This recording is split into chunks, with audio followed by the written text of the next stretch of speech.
There's always something a little poignant about the end of something. Maybe that's why people get drunk on New Year's Eve, to forget it.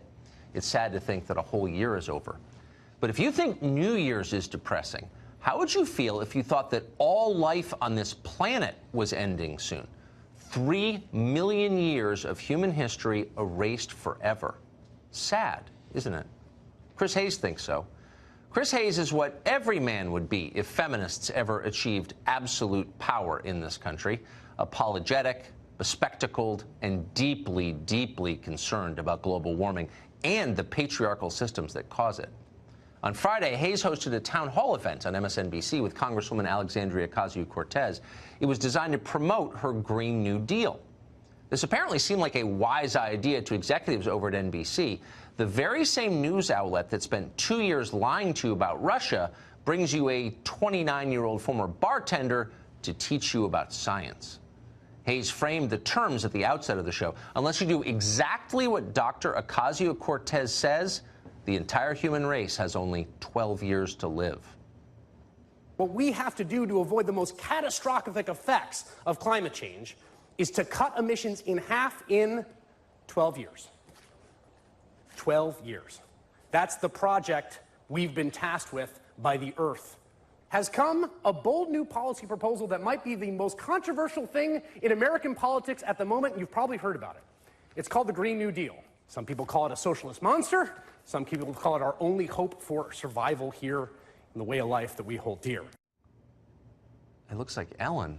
Kind of a fusion show. But did you hear what he said? Our only hope for survival. Holy smokes, that is terrifying. Help us, Chris Hayes. Where is this life raft, this humanity-saving antidote that alone can prevent the death of our children? Well, the good news is that Alexandria Ocasio-Cortez has the cure for human extinction. All we have to do is obey her and be very, very good people. In my framework, in my belief, that we not just have a wealthy society, but that we have a moral society. Wait a second, you may be wondering. How does a member of Congress who hasn't yet turned 30, someone who's never even raised children, get the right to lecture me about morality? Well, that's the difference between you and Alexandria Ocasio-Cortez. She is a highly decent person. Listen to her explain how she doesn't resort to ad hominem attacks, unlike her enemies, who, by the way, are xenophobic white supremacists. We're actually talking about something substantive. We're not calling anyone names. People say Tea Party of the left, and I find this phrase very interesting, this phrasing very interesting, because the grounding of the Tea Party was xenophobia, the underpinnings of white supremacy. Yeah, stop with the name calling, you racist, white supremacist xenophobe.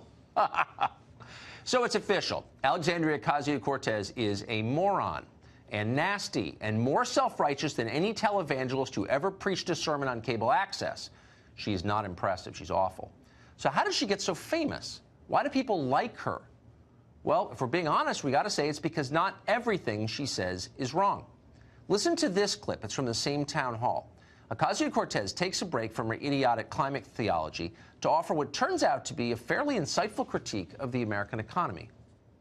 We have runaway income inequality. We are at one of our most unequal points, economically speaking, in American history.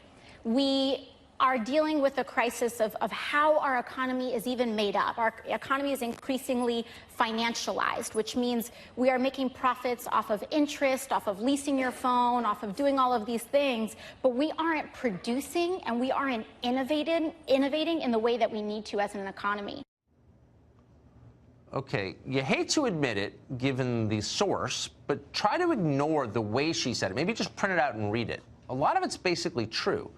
Neither party wants to talk about this. The Republicans are in fetal position. They just don't want to be unpopular anymore. They'll do anything not to be unpopular. The Democrats want what they've always wanted: total and complete control over you and this country. Neither party will say that our economy, at its core, is badly distorted. Any economy based on interest payments isn't really an economy. It's a scam. Healthy countries innovate. They make things. They don't treat people like interchangeable widgets. They don't worship finance. In a healthy country, bankers aren't heroes. Private equity is not the highest paid profession. Nobody brags about working at a hedge fund. In America right now, we have the opposite, unfortunately. And that's why Alexandria Ocasio-Cortez has a constituency. Not because she's impressive, she's not, but because she's one of the very few people who will say the obvious about growing corporate tyranny in this country. That doesn't mean she's right about anything else. Taking power from the banks and giving it to Ocasio-Cortez, as she proposes, would not solve our problems. It'll just put an even dumber person in charge. But she's right about the financialization part.